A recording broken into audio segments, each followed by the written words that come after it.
I like samplers. I like Akai samplers specifically. Somehow, like, my personal taste really resonate with like the original.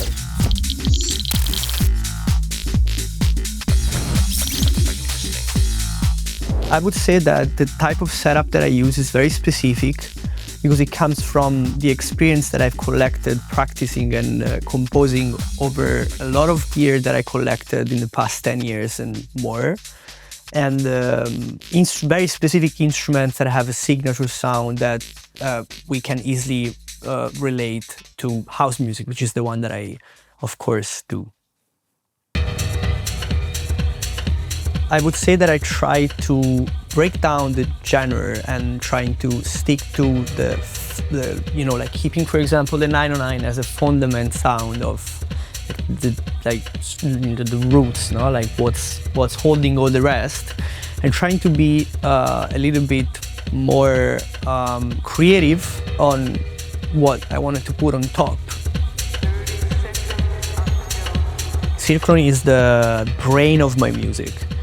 The arrangement, I do arrange the track with the song mode. So I create all the scenes and I tell Cirklon, this scene needs to go for each number of bars and this needs to go for each, and so on. Eventually it might happen sometimes that I want to work on like build-ups or things that require a little bit more actions that I'm not 100% sure I want it to go, because the point of this setup is being in a creative flow, in feelings. So avoiding mental processes as much as I can. So, you know, so like it's all about preparing stuff and then just like see what happens then. So Cirklon is the tool that allow me to create some sort of like momentum here and there, and then I just like move from those parts in a very like liquid, you know, way, without like counting bars or taking too much care about like details. Without this machine, I don't think I would have been able to make the music that I'm doing these days.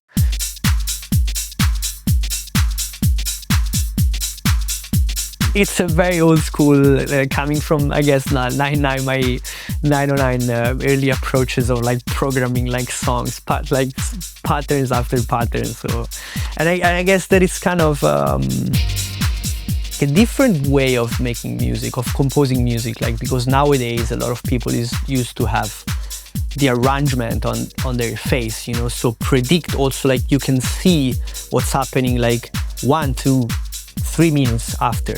You can't here. You need to stay in that fraction of moment. You're forced to face yourself in that moment. You cannot go anywhere else, you know what I mean? You need to be here. I like samplers. I like Akai samplers specifically. Somehow, like, my personal taste really resonate with like the original, like 950 specifically.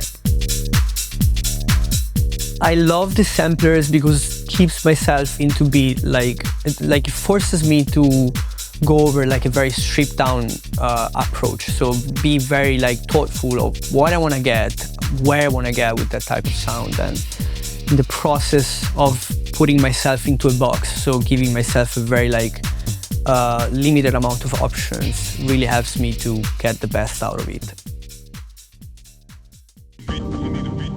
I still also work very much with this like trick of detuning and pitching up and down things that are, of course, when it comes to grooves or loops or whatever, you slightly move like a detune and it extends a little bit and goes a little bit off, and sometimes it's cool, of course. But it's still something like very genuine, and I don't really, you know, do it on purpose. So it's like, oh, maybe I'm there, I just like turn the knob and in absence, like, oh, that's cool, let's keep it.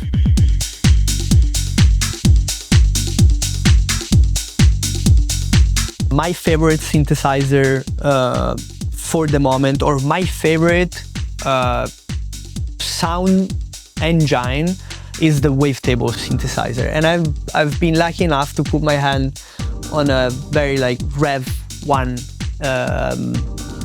Wave XT, which is like the main synth that I use on all my tracks, and all of these like moving sounds and like liquid transitions that you find in track as I Promise or Are You Listening, have been done with this beauty here, moving, scanning wavetables. All the rest is more like are more used to create sounds, layering them, or maybe like spending like evenings sound designing stuff that I might record and I can use then for make like little plugs or stub or whatever it is. When it comes to the desk, then like the real fun happen, because when we are on this side of the studio, let's say, it's more kind of like sketching, preparing, giving some sort of structure. But when we move here instead, it's all about like living in a flow. So on the desk, I just like send sounds in and out with the faders. I can adjust volumes if I feel that that very specific sound is too low in the mix, and in that specific moment it needs to go out. I want to crank the gain on the fly. You know, it's something that you cannot necessarily do in this other like side of the music world. And I like to play with EQs when the music is going for the same reason. Maybe something needs to become brighter, or something needs to get darker to leave space to maybe like a 909 hi-hat that needs to be more, you need to feel it more. So I lower the high shelf of like I cut a little bit the highs of a sound and I leave space to the other thing. Or of course I just like play with the sends, and very often I like to play with feedback loops. So maybe like I send one of the auxiliary output goes in a reverb, but that output of the reverb I send back in the mixer and I apply EQs and I send the same signal inside of it, and it creates those nice like layers of movements that of course relate to how you were playing the sounds on the faders then. So maybe you push it a little bit and it gets more in the feedback, and you go a little bit out, and this is actually what gives life to the whole thing for me.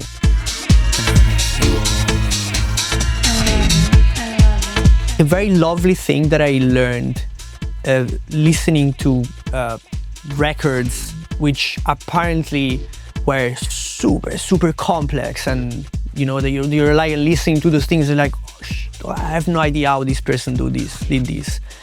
Potentially because it wasn't that hard as you think. It was maybe like the most simple and straightforward, like one button thing, or you know, like a little bit of preparation. And I guess that all of these can truly happen this way, on a very like physical, direct, emotional, like working with your emotional response on these.